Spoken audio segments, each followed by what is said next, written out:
자전거로 유라시아를 횡단하던 독일인 부부. 중국에서 그들이 당한 건 충격이었습니다. 한밤중 텐트를 에워싼 경찰, 하루 종일 따라붙는 감시 차량, 거짓말로 하루를 통째로 빼앗아간 관료들. 사람을 믿을 수 없는 그 땅에서 부부는 굶으면서도 페달을 밟았습니다.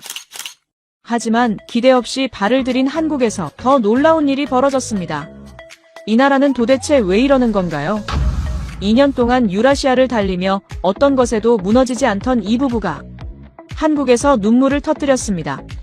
한국에서 대체 무슨 일이 있었던 걸까요? 움직이지 마. 제가 낮게 말했습니다. 프란치스카의 손이 반사적으로 제 팔을 파고들었고 우리는 동시에 숨을 죽였습니다. 텐트 천 위로 그림자가 지고 있었습니다. 사람이었습니다. 저는 천천히 숫자를 세기 시작했습니다. 하나, 둘, 셋. 그리고 멈췄습니다. 더 있었죠. 사실 이야기는 조금 더 앞에서 시작됩니다. 저는 독일에서 온 자전거 여행자 한스 바우어입니다. 2년 넘게 아내 프란치스카와 함께 유라시아를 횡단하고 있습니다. 독일을 출발해 동유럽의 가난한 마을들을 지나고 카자흐스탄의 끝없는 황무지를 넘고 그렇게 중국 대륙까지 들어왔습니다. 비행기는 단 한 번도 타지 않았습니다. 오직 2바퀴로만 이동했죠. 그 2년 동안 저는 정말 많은 것을 봤습니다. 독재국가의 공기가 어떤 냄새인지, 가난이 사람의 눈빛을 어떻게 바꿔놓는지, 국경이 얼마나 사람을 작게 만드는지 그걸 몸으로 배웠습니다. 그래서 저는 어지간한 일에는 놀라지 않는 사람이 됐습니다. 직접 보기 전까지 믿지 않고 직접 겪기 전까지 판단하지 않습니다. 그게 제 방식이었습니다. 그런데 중국에 들어왔을 때 뭔가 달랐습니다. 처음엔 말로 설명하기 어려운 느낌이었습니다. 중앙아시아에서도 감시는 있었습니다. 하지만 그건 노골적이고 투박했죠. 중국은 달랐습니다. 보이지 않게, 그러나 분명하게, 어디서나 느껴졌습니다. 누군가 계속 우리를 보고 있다는 느낌. 카메라인지 사람인지 차인지 알 수 없지만 그 시선이 끊기지 않았습니다. 프란치스카는 사흘째 되던 날 밤 이렇게 말했습니다. 한스, 여기 뭔가 이상해. 계속 누가 보고 있는 느낌이야. 저는 그때만 해도 예민하게 반응하는 거라고 생각했습니다. 그 생각이 틀렸다는 걸 깨달은 건 바로 그날 밤이었습니다. 중국 국경 근처 아무것도 없는 넓은 평원 한복판이었습니다. 텐트를 치고 겨우 잠들었을 때였죠. 얼마나 지났을까요? 갑자기 눈앞이 하얘졌습니다. 손전등이었습니다. 하나가 아니었습니다. 텐트 사방에서 동시에 쏟아지고 있었죠. 프란치스카가 비명 대신 제 이름을 불렀습니다. 2년 동안 한 번도 듣지 못했던 목소리였습니다. 그 목소리 하나로 상황이 심상치 않다는 걸 알았습니다. 밖에는 5명이 서 있었습니다. 군복, 경찰복, 그리고 카메라. 한밤중에 아무것도 없는 이 평원 한복판에 5명이 텐트를 에워싸고 서 있었습니다. 아무 표정이 없었습니다. 아무 설명도 없었죠. 카메라가 먼저 돌아갔습니다. 저는 따졌습니다. 무슨 권리로 한밤중에 사람 텐트를 에워싸냐고. 번역기를 꺼낸 한 명이 말했습니다. 늑대가 출몰합니다. 잠시 후 달라졌습니다. 국경지역이라 위험합니다. 또 달라졌습니다. 안전을 위한 조치입니다. 저는 중앙아시아에서 진짜 위험한 밤을 보낸 적이 있습니다. 카자흐스탄 사막에서 모래폭풍을 만난 적도 있고 우즈베키스탄에서 경찰에게 여권을 빼앗긴 적도 있습니다. 그래서 압니다. 진짜 안전을 걱정하는 사람의 눈빛이 어떤지. 지금 이 사람들의 눈빛은 그게 아니었습니다. 프란치스카가 제 귀에 바짝 붙어 속삭였습니다. 우리 텐트 치기 전부터 따라온 거 아니야? 맞았습니다. 한밤중에 5명이 이 광활한 평원에서 정확히 우리 텐트를 찾아왔다는 건 처음부터 알고 있었다는 뜻이었습니다. 우리가 잠든 사이에도 어둠 속에서 그들은 보고 있었던 겁니다. 짐을 챙겼습니다. 선택의 여지가 없었죠. 텐트를 접으며 주변을 둘러봤습니다. 드넓은 어둠, 거센 바람, 그리고 우리를 에워싼 5개의 불빛. 앞도 그들이었고 뒤도 그들이었습니다. 그때 처음으로 아주 명확하게 느꼈습니다. 우리는 여행자가 아니었습니다. 관리 대상이었죠. 그날 이후 잠을 제대로 자지 못했습니다. 눈을 감으면 손전등 불빛이 떠올랐습니다. 텐트 천 위로 들이우던 그림자들이 떠올랐습니다. 저는 스스로를 다독였습니다. 2년 동안 수십 개 나라를 달려온 사람입니다. 카자흐스탄 사막에서 모래폭풍을 버텼고 타지키스탄 산악지대에서 영하의 밤을 텐트 하나로 버텼습니다. 그런 제가 경찰 몇 명에 흔들릴 이유가 없었습니다. 그렇게 생각했습니다. 그런데 몸이 말을 듣지 않았습니다. 페달을 밟으면서도 자꾸 뒤를 돌아봤습니다. 멀리서 차 한 대가 서 있으면 어깨가 굳었습니다. 2년 동안 한 번도 없던 일이었습니다. 그리고 그 은색 차량을 처음 발견한 건 출발한 지 1시간도 채 되지 않았을 때였습니다. 일정한 거리였습니다. 너무 가깝지도 너무 멀지도 않게 딱 그 간격을 유지하며 따라오고 있었습니다. 저는 속도를 줄였습니다. 차도 속도를 줄였습니다. 속도를 높였습니다. 차도 높였습니다. 프란치스카가 앞서 달리다 저를 돌아봤습니다. 눈빛만으로도 충분했죠. 저는 고개를 끄덕였습니다. 우연이 아니었습니다. 저는 이런 감시를 전에도 겪어봤습니다. 우즈베키스탄에서도 투르크메니스탄에서도 비슷한 일이 있었습니다. 하지만 그곳들은 적어도 노골적이었습니다. 티를 냈고 가끔은 직접 다가와 여권을 요구했습니다. 그건 차라리 상대하기 쉬웠습니다. 눈에 보이는 위협은 대응할 수 있으니까요. 그런데 중국의 감시는 달랐습니다. 보이는 듯 안 보이고 없는 듯 있었습니다. 그 애매함이 오히려 더 사람을 갉아먹었습니다. 오후가 되자 방식이 달라졌습니다. 은색 차량이 사라진 자리에 다른 차가 나타났습니다. 교대였습니다. 이제는 숨기지도 않았습니다. 우리가 알든 모르든 상관없다는 듯이 당당하게 따라왔습니다. 그게 더 불쾌했습니다. 적어도 숨기려는 노력이라도 하면 우리를 의식한다는 뜻이라도 됩니다. 숨기지 않는다는 건 우리가 어떻게 느끼든 아무 상관이 없다는 뜻이었으니까요. 작은 마을을 지날 때였습니다. 잠깐 쉬어가려고 길가에 자전거를 세웠습니다. 주민 몇 명이 앞에 앉아 있었습니다. 저는 자연스럽게 눈을 마주치며 인사를 건넸습니다. 아무도 받아주지 않았습니다. 시선을 피했습니다. 고개를 돌렸습니다. 프란치스카가 한 할머니에게 다가가 말을 걸었습니다. 할머니는 잠깐 프란치스카를 바라보다가 조용히 자리를 피해버렸습니다. 저는 그 뒷모습을 오래 바라봤습니다. 유라시아를 횡단하면서 정말 다양한 사람들을 만났습니다. 가난하지만 손을 내밀던 키르기스스탄 유목민들, 말은 통하지 않아도 텐트 옆에 음식을 놓고 가던 몽골 할머니. 언어가 달라도 문화가 달라도 사람이 사람에게 보내는 눈빛은 어디서나 비슷했습니다. 그런데 지금 이 마을 사람들의 눈빛은 달랐습니다. 두려움이었습니다. 우리와 이야기를 나누는 것 자체가 그 사람에게 위험한 일이 될 수 있었던 겁니다. 그렇게 생각하자 가슴이 무거워졌습니다. 우리의 존재가 누군가에게 부담이 되고 있었으니까요. 음식도 문제였습니다. 길가에서 파는 음식을 한번 사 먹어본 적이 있었습니다. 뭔지 알 수 없는 재료가 기름에 볶여 있었고 색깔도 냄새도 낯설었습니다. 한 입 먹은 프란치스카가 조용히 내려놓았습니다. 저도 몇 번 씹다가 멈췄습니다. 억지로 넘길 수는 있었지만 그게 다였죠. 결국 가방에서 빵을 꺼냈습니다. 또 빵이었습니다. 중앙아시아에서도 음식이 입에 맞지 않을 때가 있었습니다. 하지만 그곳 사람들은 달랐습니다. 우리가 먹는 걸 보면 뭔가를 더 가져다 줬습니다. 말없이 옆에 앉아 함께 먹기도 했습니다. 음식이 맛없어도 그 온기가 배를 채워줬습니다. 그런데 여기선 그게 없었습니다. 먹는 것도 쉬는 것도 숨 쉬는 것도 혼자였습니다. 페달을 밟으면서 저는 생각했습니다. 몸이 버텨주는 건 아직 체력이 남아있기 때문이라고. 하지만 이게 며칠이고 이어진다면 언제까지 버틸 수 있을지 장담할 수 없었습니다. 뒤를 돌아봤습니다. 차가 있었습니다. 여전히 그 일정한 거리를 유지하며. 우리는 자유롭게 이동하고 있었습니다. 하지만 자유롭지 않았죠. 그날 하루는 단 한 발짝도 앞으로 나아가지 못했습니다. 아침 일찍 짐을 꾸리고 있는데 경찰 한 명이 앞을 막아섰습니다. 번역기를 통해 흘러나온 말은 처음 듣는 내용이었습니다. 이 지역을 통과하려면 별도의 허가증이 필요하다고 했습니다. 저는 잠시 그 말을 곱씹었습니다. 허가증. 2년 동안 수십 개 나라를 넘어다니면서 별의별 서류를 다 다뤄봤습니다. 투르크메니스탄에서는 입국 자체가 초청장 없이 불가능했고 타지키스탄 고르노바다 흐샨 지역에서는 특별 허가증을 따로 발급받아야 했습니다. 그건 힘들었지만 납득할 수 있었습니다. 사전에 안내가 있었으니까요. 그런데 지금 이건 달랐습니다. 국경을 넘을 때도 이 지역에 들어설 때도 그런 말은 단 한 번도 없었습니다. 그리고 지금 이미 들어와 버린 우리에게 갑자기 허가증을 요구하고 있었습니다. 프란치스카가 조용히 제 팔을 잡았습니다. 나쁜 예감이었습니다. 첫 번째 경찰서에 도착했습니다. 낡은 건물이었습니다. 안으로 들어서자 형광등 불빛 아래 책상마다 서류 더미가 산처럼 쌓여 있었고 담당자는 우리를 보더니 귀찮다는 듯 천천히 자리에서 일어났습니다.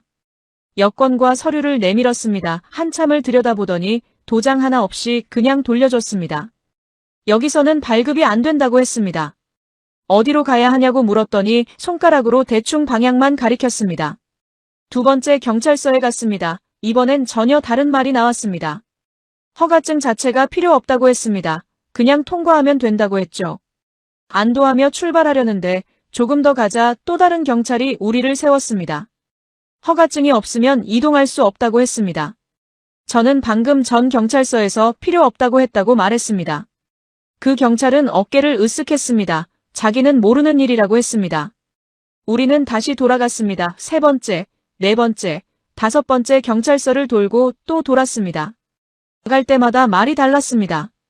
어떤 곳은 우리 관할이 아니라고 했고 어떤 곳은 서류가 부족하다고 했습니다.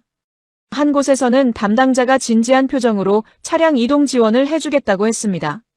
무료라고 했습니다. 프란치스카의 눈이 잠깐 밝아졌습니다. 우리는 1시간을 기다렸습니다. 차는 오지 않았습니다.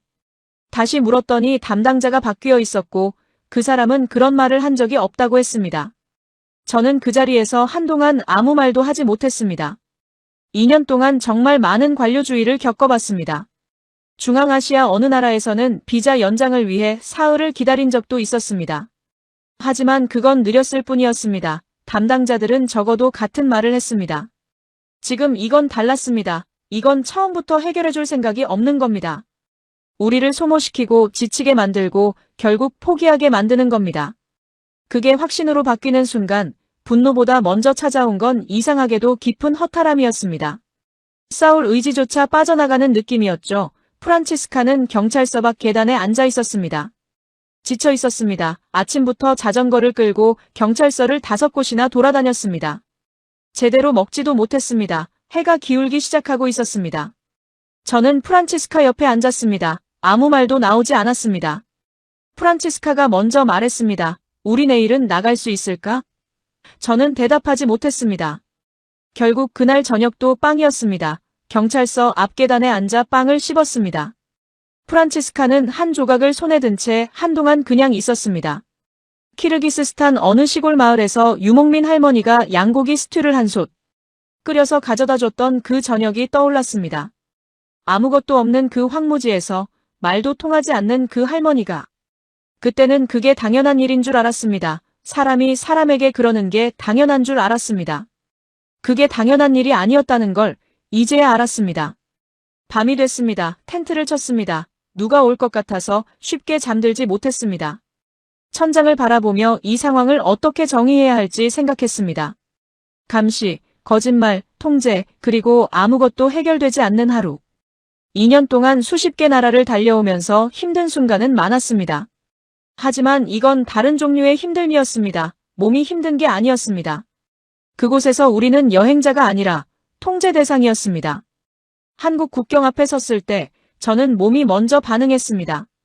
어깨가 굳어 있었습니다. 서류를 손에 꽉 쥐고 있었습니다. 러시아처럼 입국 심사에서 2시간을 세워두는 나라도 있었습니다. 그 경험들이 몸에 새겨져 있었습니다. 국경 앞에 서면 자동으로 긴장하는 몸이 됐습니다. 이번에도 뭔가 있을 거라고, 또 뭔가 요구할 거라고 그렇게 생각했습니다. 그게 전부였습니다. 저는 잠시 그 자리에 서 있었습니다. 뭔가를 기다리고 있었습니다. 추가 서류를 요구하거나 짐을 열어보라고 하거나 어딘가로 데려가려 하거나. 그런데 아무것도 없었습니다. 담당자는 이미 다음 사람을 보고 있었습니다. 저도 잘 몰랐습니다. 끝인 것 같았습니다. 자전거 페달을 밟기 시작했습니다. 처음 몇 킬로미터는 자꾸 뒤를 돌아봤습니다. 중국에서 몸에 밴 습관이었습니다. 그런데 뒤에는 아무것도 없었습니다. 따라오는 차가 없었습니다. 저를 주시하는 시선이 없었습니다. 길을 바꿔도 아무도 제지하지 않았습니다. 그냥 달릴 수 있었습니다.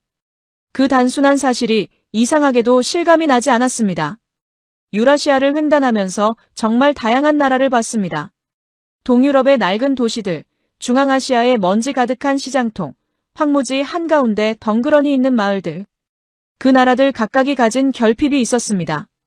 어떤 나라는 도로가 없었고, 어떤 나라는 전기가 없었고, 어떤 나라는 자유가 없었습니다.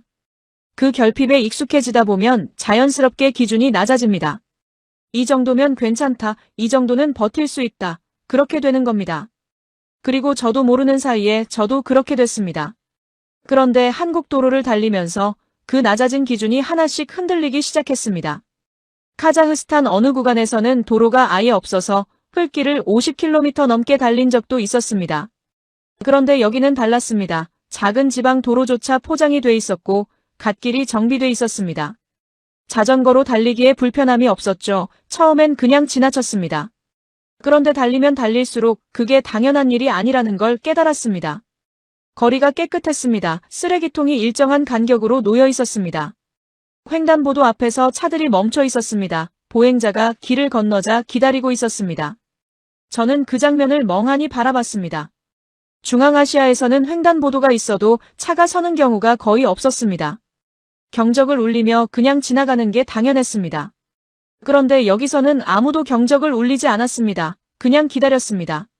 프란치스카가 헬멧을 벗고 그 장면을 바라봤습니다. 한스, 저거 봐. 저도 보고 있었습니다. 한 어르신이 횡단보도를 천천히 건너고 있었습니다. 차들은 줄지어 서서 기다렸습니다. 경적 소리 하나 없었습니다. 그런데 이상하게 오래 눈에 남았습니다. 그때 저는 아직 몰랐습니다. 이게 시작에 불과하다는 것을. 길가에 잠깐 자전거를 세웠습니다. 그냥 세운 겁니다. 아무 이유 없이. 중국에서는 멈출 때마다 이유가 필요했습니다. 멈추면 누군가 다가왔고 뭔가를 확인하려 했습니다. 그런데 여기서는 아무도 다가오지 않았습니다. 그냥 멈출 수 있었습니다. 프란치스카가 하늘을 올려다봤습니다. 그리고 천천히 숨을 내쉬었습니다. 깊고 긴 숨이었습니다. 며칠 동안 참아온 숨 같았습니다. 저도 모르게 어깨에서 힘이 빠졌습니다. 며칠 동안 굳어있던 그 어깨가 그제야 조금 내려갔습니다. 자유가 낯설게 느껴지는 순간이 있다는 걸 저는 그때 처음 알았습니다. 그리고 그 낯설미 가시고 나서야 비로소 실감이 왔습니다. 뒤를 돌아볼 필요가 없었습니다. 우리는 자유로웠습니다. 냄새를 먼저 맡았습니다. 작은 식당 앞을 지나치던 순간이었습니다. 따뜻한 냄새였습니다. 국물이 끓는 냄새, 고소한 기름 냄새, 뭔가 오래 익어가는 냄새. 자전거를 타고 지나치는데 프란치스카가 갑자기 브레이크를 잡았습니다. 저도 멈췄습니다. 프란치스카는 아무 말 없이 그 식당을 바라보고 있었습니다. 유리창 너머로 사람들이 앉아 밥을 먹고 있었습니다. 뜨거운 그릇, 피어오르는 김, 그리고 가득 차려진 상. 프란치스카가 저를 돌아봤습니다. 눈빛만으로도 충분했죠. 우리는 자전거를 세웠습니다. 2년 동안 정말 다양한 음식을 먹었습니다. 카자흐스탄에서는 양고기를 삶은 국물에 면을 넣은 음식을 먹었고, 키르기스스탄에서는 말고기로 만든 소시지를 먹었습니다. 중앙아시아 음식이 입에 맞지 않아도 그곳 사람들이 건네주는 거라면 맛있게 먹었습니다. 그 온기가 음식 맛보다 중요했으니까요. 하지만 중국에서 넘어온 이후로는 그마저도 없었습니다. 뭔지 알 수 없는 재료, 억지로 삼키던 빵, 제대로 앉아서 먹지 못했던 날들. 우리는 먹은 게 아니라 버티고 있었습니다. 메뉴판을 받아들었는데 한글이었습니다. 뭐가 뭔지 알 수 없었죠. 저는 그냥 옆 테이블을 가리켰습니다. 저것과 같은 걸로 달라고 손짓했습니다. 주인 아주머니가 고개를 끄덕이며 들어갔습니다. 잠시 후 테이블 위에 그릇들이 하나씩 놓이기 시작했습니다. 뜨거운 국물, 작은 그릇에 담긴 반찬들, 그리고 하얀 쌀밥. 저는 그 광경을 잠시 바라봤습니다. 언제 마지막으로 이런 밥을 먹었는지 기억이 나지 않았습니다. 첫 숟가락을 떴습니다. 뜨거웠습니다. 그런데 이상하게도 익숙한 느낌이었습니다. 자극적이지 않았습니다. 과하지 않았습니다. 그냥 따뜻하고 든든하고 몸속 깊은 곳까지 스며드는 맛이었습니다.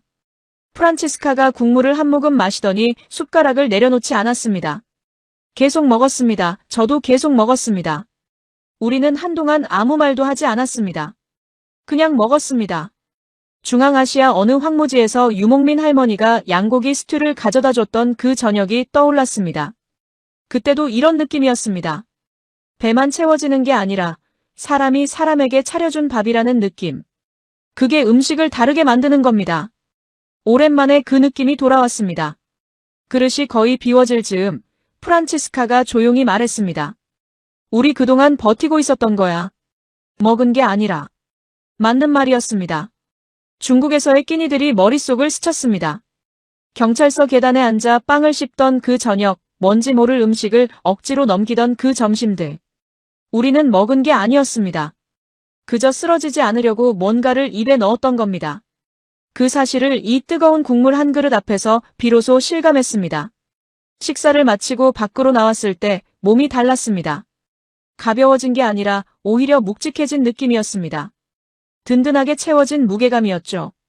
페달을 밟는데 힘이 달랐습니다. 어깨가 펴졌습니다. 다리가 돌아갔습니다. 프란치스카가 앞서 달리며 뒤를 돌아보고 웃었습니다. 중국에 들어선 이후 처음 보는 표정이었습니다. 그 웃음 하나가 저를 더 달리게 만들었습니다. 그날 이후로 우리는 적극적으로 찾아다니기 시작했습니다. 골목 안쪽에 작은 식당이 보이면 들어갔습니다. 시장에서 뭔가 지글지글 굽는 냄새가 나면 따라갔습니다. 메뉴를 몰라도 상관없었습니다. 옆 사람이 먹는 걸 가리키면 됐고 주인이 알아서 골라줘도 맛있었습니다. 2년 동안 유라시아를 달리면서 음식 앞에서 이렇게 설레본 적이 없었습니다. 유럽의 빵집도 중앙아시아의 바자르도 이런 느낌은 아니었습니다. 매번 새로운 맛인데 매번 거슬리는 게 없었습니다. 먹을 때마다 프란치스카 눈이 커졌습니다. 그리고 어김없이 같은 말을 했죠. 이것도 맛있어. 며칠이 지나자 프란치스카가 진지한 표정으로 말했습니다. 한스, 나 살찐 것 같아. 자전거 여행 중에 살이 찐다는 건 거의 불가능한 일입니다. 하루에 수십 킬로미터를 달리는데 살이 찔 틈이 없죠. 그런데 그 말이 왜 그렇게 웃겼는지 모르겠습니다. 저도 모르게 크게 웃었습니다. 프란치스카도 웃었습니다. 한동안 그렇게 웃었습니다. 중국에서 마지막으로 웃었던 게 언제였는지 기억이 나지 않았습니다. 몸이 돌아오고 있었습니다.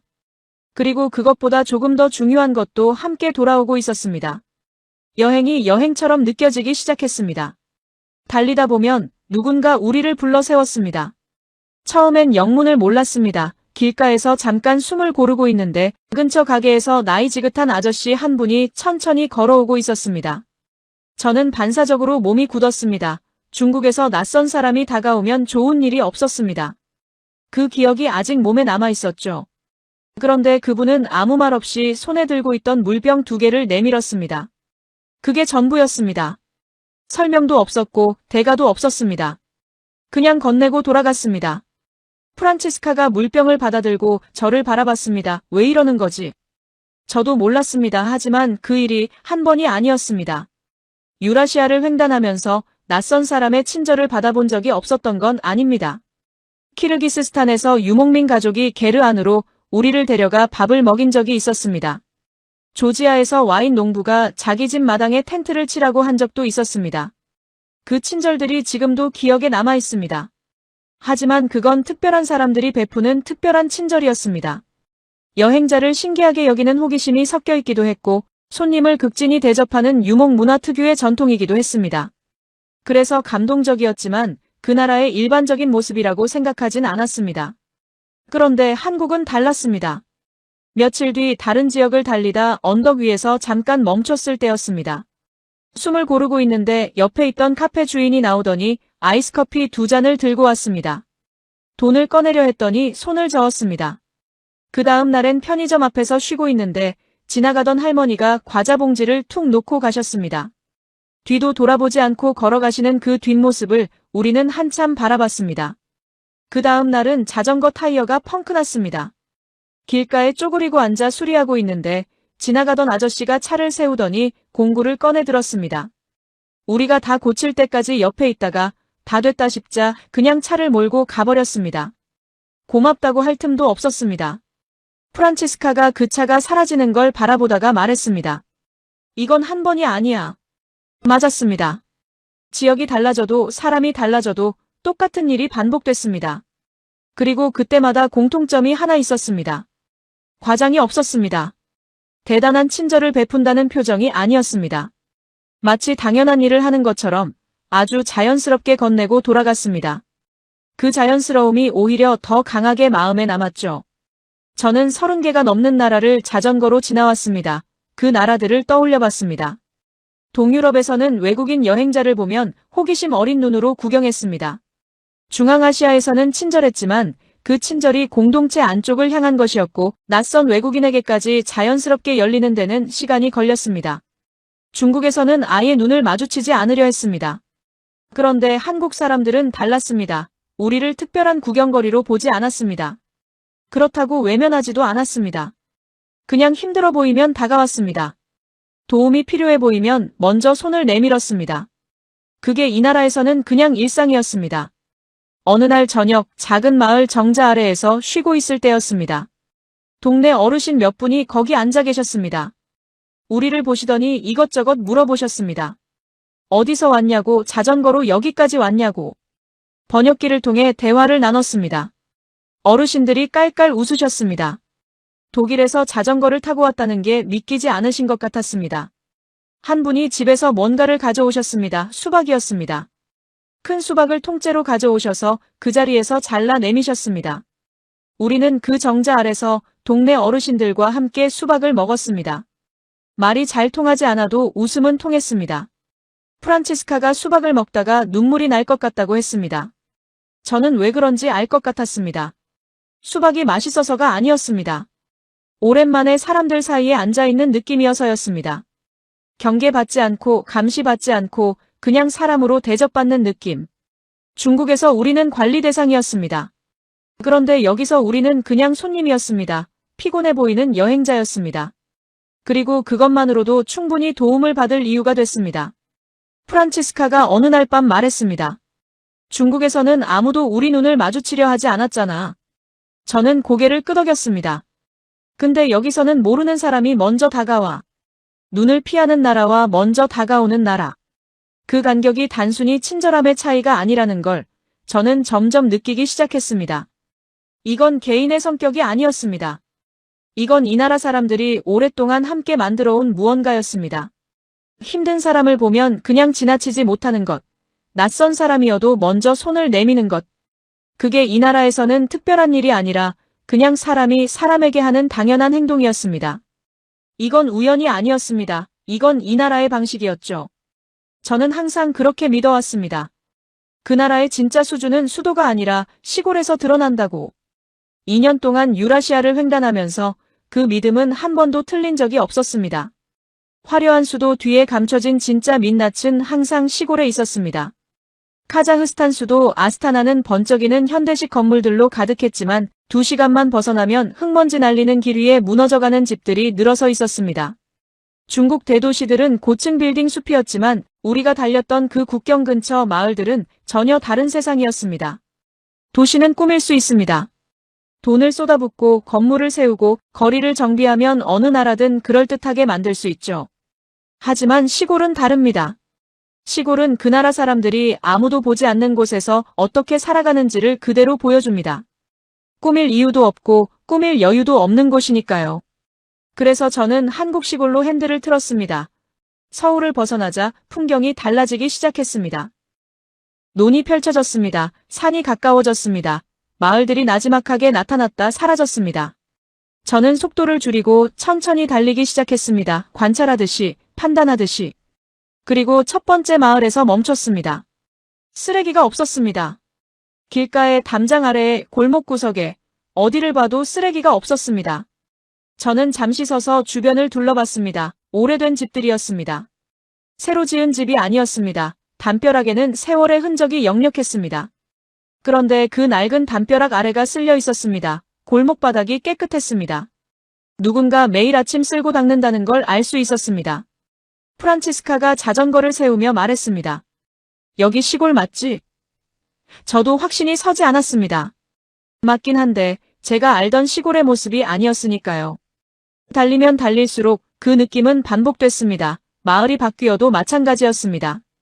작은 화단이 가꿔져 있었습니다. 담장 옆에 계절꽃이 피어 있었습니다. 마을 입구 표지판이 정갈했습니다. 동유럽 시골에서는 빈집이 늘어서 무너져가는 걸 많이 봤습니다. 중앙아시아 시골에서는 흙바람 속에 먼지 뒤집어 쓴 집들이 다닥다닥 붙어 있었습니다. 그게 나쁜 게 아닙니다. 가난한 나라의 시골은 그럴 수 있습니다. 그런데 한국은 가난한 나라가 아니었습니다. 그리고 그 수준이 서울 외곽의 작은 마을에서도 이름 없는 시골길 옆 마을에서도 똑같이 유지되고 있었습니다. 보여주기 위한 게 아니었습니다. 그냥 그렇게 살고 있었습니다. 저는 페달을 밟으면서 생각했습니다. 이 나라는 안쪽까지 신경을 쓰는 나라구나. 누가 보든 보지 않든 카메라가 있든 없든 관광객이 오든 오지 않든 그냥 자기 마을을, 자기 골목을, 자기 담장 아래를 쓸고 닦는 사람들이 사는 나라구나. 그날도 우리는 빵으로 끼니를 때우고 있었습니다. 마땅한 식당이 보이지 않았습니다. 길가 그늘 아래 자전거를 세우고 가방에서 빵을 꺼냈습니다. 프란치스카가 한 조각을 베어 물었습니다. 저도 먹기 시작했습니다. 맛있지도 맛없지도 않은 그 빵을 씹으면서 멍하니 앞을 바라보고 있었습니다. 피곤했습니다. 몸이 아니라 마음이 피곤한 날이었습니다. 그때 인기척이 느껴졌습니다. 고개를 들었습니다. 할아버지 한 분이 서 계셨습니다. 언제부터 계셨는지 몰랐습니다. 70은 넘어 보이셨습니다.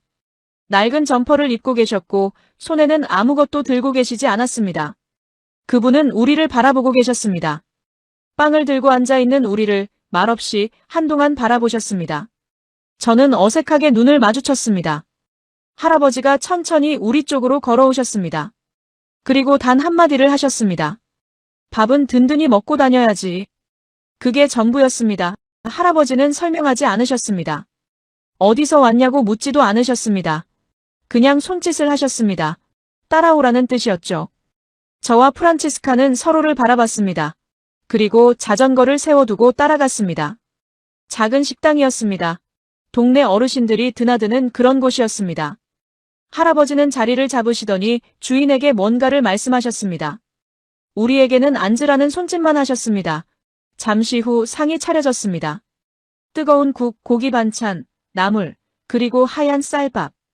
할아버지는 우리 맞은편에 앉으셔서 천천히 드셨습니다. 우리가 밥을 먹는 걸 흐뭇하게 바라보시면서 계산은 이미 끝나 있었습니다. 저는 지갑을 꺼내려 했습니다. 할아버지가 손을 저으셨습니다. 괜찮다는 뜻이었습니다. 저는 어떻게 해야 할지 몰랐습니다. 고맙다는 말을 하려 했는데 목이 잘 열리지 않았습니다. 2년 동안 수십 개 나라를 달리면서 정말 많은 친절을 받았습니다. 하지만 이건 달랐습니다. 이 할아버지는 우리가 누군지도 몰랐습니다. 어디서 왔는지도 몰랐습니다. 그냥 길가에 앉아 빵을 먹고 있는 사람들을 보셨습니다. 그리고 그것만으로 충분했습니다. 프란치스카를 봤습니다. 프란치스카는 숟가락을 든 채 고개를 숙이고 있었습니다. 어깨가 미세하게 떨리고 있었습니다. 울고 있었습니다. 소리 없이. 밥그릇을 바라보면서 조용히 저는 아무 말도 하지 않았습니다. 할 수 없었습니다. 목에 뭔가가 걸려 있었습니다. 저는 그냥 숟가락을 들었습니다. 그리고 먹었습니다. 뜨거운 국물이 넘어갔습니다. 따뜻했습니다. 이상하게 눈이 뜨거워졌습니다. 할아버지는 우리가 다 먹을 때까지 자리에 앉아 계셨습니다. 그리고 우리가 일어서자 조용히 따라 일어나셨습니다. 더 드시라는 손짓을 한 번 더 하셨습니다. 저는 배가 고프지 않았습니다. 아니, 배가 고픈지 고프지 않은지도 몰랐습니다. 그냥 감사하다고 고개를 숙였습니다. 할아버지가 손을 흔드셨습니다. 그리고 돌아가셨습니다. 우리는 식당 앞에 한동안 서 있었습니다. 프란치스카가 눈을 닦으며 말했습니다. 왜 이러는 거야, 이 나라는. 저는 대답하지 않았습니다. 대답이 없었습니다. 아니, 대답은 이미 나와 있었습니다. 저는 그냥 그 식당을 한 번 더 돌아봤습니다. 평범한 동네 식당이었습니다. 특별할 것 없는 시골 마을이었습니다. 아무도 보지 않는 곳이었습니다. 그런데 이 나라는 아무도 보지 않는 이곳에서도 이렇게 살고 있었습니다. 한국은 시스템이 아니라 사람으로 완성된 나라였습니다. 떠나는 날 아침 짐을 싸다가 멈췄습니다. 이유를 몰랐습니다. 그냥 손이 멈췄습니다. 저는 짐을 내려놓고 숙소 창문 밖을 바라봤습니다. 이른 아침이었습니다. 골목이 조용했습니다. 어디선가 할머니 한 분이 나오셔서 가게 앞을 쓸기 시작했습니다. 빗자루 소리가 들렸습니다. 사각사각. 그 소리를 들으면서 저는 한동안 움직이지 못했습니다. 프란치스카가 다가왔습니다. 왜 그래? 저는 대답하지 않았습니다. 대답할 말을 찾고 있었습니다. 한참 만에 겨우 말했습니다. 가기 싫다. 2년 넘게 여행하면서 그런 말을 한 건 처음이었습니다. 한국을 벗어나 페달을 밟으면서 저는 계속 생각했습니다. 지난 2년을 되감아 봤습니다.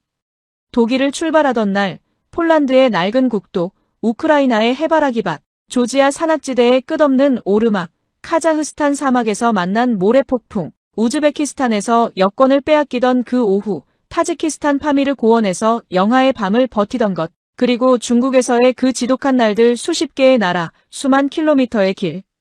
그 모든 것이 파노라마처럼 지나갔습니다. 그리고 그 끝에 한국이 있었습니다. 솔직하게 말하겠습니다. 저는 한국에 아무 기대가 없었습니다. 그냥 지나가는 나라였습니다. 아시아 횡단 일정 위에 놓인 하나의 점이었습니다. 한국이 어떤 나라인지, 사람들이 어떻게 사는지, 거리가 어떤지 아무 생각이 없었습니다. 그냥 통과하면 됐습니다. 그런데 도로가 달랐습니다. 카자흐스탄에서 흙길을 50km씩 달리던 저에게 지방 소도시 골목길조차 포장된 이 나라의 도로는 충격이었습니다. 횡단보도 앞에서 차들이 멈췄습니다. 경적 소리가 없었습니다. 쓰레기통이 일정한 간격으로 서 있었습니다. 이건 서울 이야기가 아닙니다. 이름도 모르는 지방 소도시, 관광객 한 명 없는 시골 마을에서도 똑같았습니다. 저는 30개가 넘는 나라를 달려왔습니다. 유럽도 중앙아시아도 어디도 이렇게 일관되게 정돈된 나라는 없었습니다. 수도만 번지르르하고 시골은 무너져가는 나라를 저는 너무 많이 봤습니다. 하지만 한국은 시골 골목 담장 아래까지 쓸려 있었습니다. 아무도 보지 않는 그 자리까지 물을 건네던 사람들이 떠올랐습니다. 아무 말 없이 물병을 내밀던 그 아저씨, 언덕 위에서 커피를 들고 나오던 카페 주인, 뒤도 돌아보지 않고 과자를 놓고 가시던 할머니, 타이어 펑크를 같이 고쳐주고 인사도 없이 차를 몰고 가버린 그 아저씨. 그 사람들은 우리에게 뭔가를 기대하지 않았습니다. 외국인이라서 특별히 잘해준 것도 아니었습니다. 그냥 힘들어 보이는 사람이 있으면 도왔습니다. 그게 전부였습니다. 그리고 그 할아버지가 떠올랐습니다. 빵을 먹고 있는 우리를 바라보시다가 아무 설명 없이 식당으로 데려가시던 그분. 밥은 든든히 먹고 다녀야지. 그 한마디 저는 그 말을 수백 번 되씹었습니다. 그 짧은 한마디 안에 얼마나 많은 것이 들어있었는지. 낯선 외국인이어도 상관없었습니다. 어디서 왔는지, 어디로 가는지도 상관없었습니다. 그냥 밥을 못 먹고 있는 사람이 있었습니다. 그것만으로 충분했습니다. 프란치스카가 그날 소리 없이 울었습니다. 저는 그때 울지 않았습니다. 억눌렀습니다. 남자라서가 아니었습니다. 아직 인정하고 싶지 않았던 겁니다. 2년 동안 어지간한 일에는 놀라지 않는 사람이 된 저였습니다.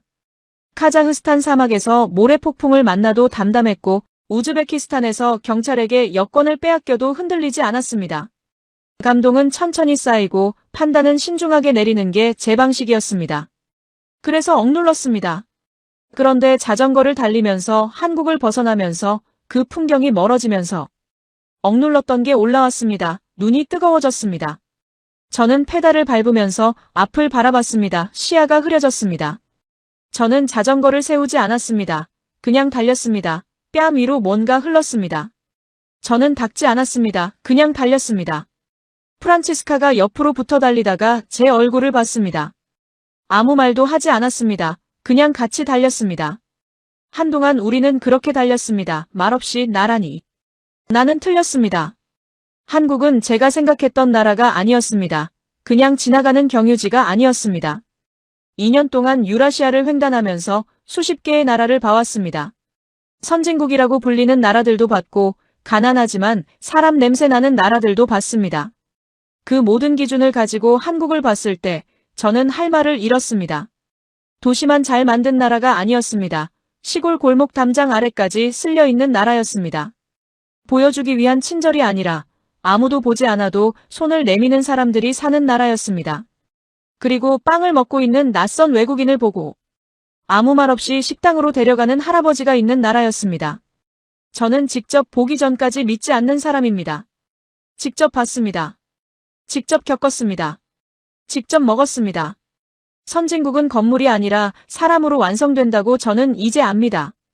시민의식은 법으로 만들어지지 않는다는 것도 압니다. 아무도 보지 않는 자리에서 어떻게 행동하는지 그게 그 나라의 수준이라는 것도 압니다. 한국은 그 모든 자리에서 흔들리지 않았습니다. 우리는 그저 자전거를 타고 지나간 부부였습니다. 하지만 이 여정은 이 나라를 지나는 동안만큼은 우리가 2년 동안 세상을 보며 쌓아온 모든 기준을 다시 세우게 만들었습니다. 오늘 이야기는 여기까지입니다. 세상을 직접 달려온 두 사람이 인정한 나라 대한민국이었습니다. 다음 이야기도 기대해주세요. 구독과 좋아요는 저에게 큰 힘이 됩니다.